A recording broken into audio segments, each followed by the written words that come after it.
সকলকে শুভ শারদীয়ার শুভেচ্ছা। আজ শুভ পঞ্চমী, আর আমি অভিজিৎ চলেছি তোমাদেরকে শিলিগুড়ির পুজো দেখাতে। আজকের প্রথম পুজো রবীন্দ্র সংঘ ক্লাব। ৭৩তম বর্ষে এদের বিশেষ আকর্ষণ পাধারো মেরে দেশ। পুরোপুরি রাজস্থানী ঘরোয়ানার মূর্তি এবং মণ্ডপ সজ্জা। মণ্ডপটি খুবই অসাধারণভাবে সাজিয়েছে।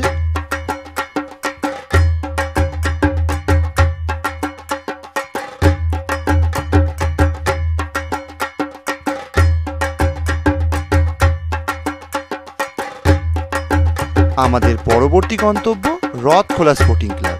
খুব সুন্দর করে এবছরের মণ্ডপ সজ্জাটি করেছে। এই ভিডিওটি চতুর্থীর রাতে তোলা, তখনও তাদের মণ্ডপ সজ্জাটি কমপ্লিট হয়নি, কিন্তু পাটের অসাধারণ কাজ তারা এই মণ্ডপ সজ্জার মাধ্যমে তুলে ধরেছে।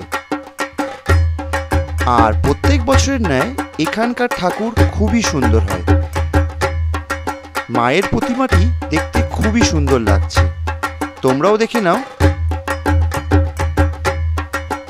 ভিডিওটি কেমন লাগলো অবশ্যই কমেন্ট বক্সে জানিও, আর ভিডিওটি ভালো লাগলে অবশ্যই লাইক, শেয়ার আর সাবস্ক্রাইব করে দিও।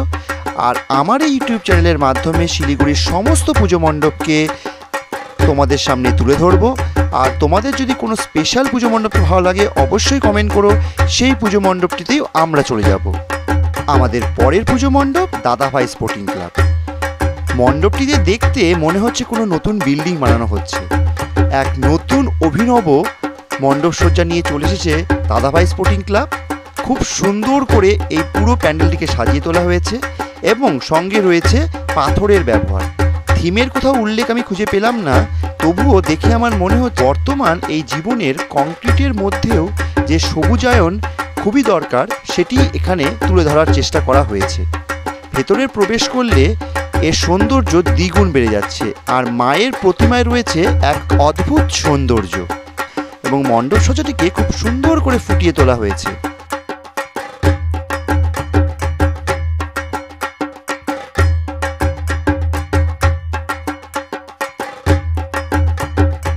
আমাদের দৈনন্দিন শহরের জীবন কংক্রিটে ভরা হয়েছে এবং তার মধ্যেই আমাদের করতে হবে সবুজায়ন। এটিকেই এই মণ্ডপ সজ্জার মাধ্যমে ফুটিয়ে তোলা হয়েছে। ভিডিওটি কেমন লাগলো অবশ্যই জানিও।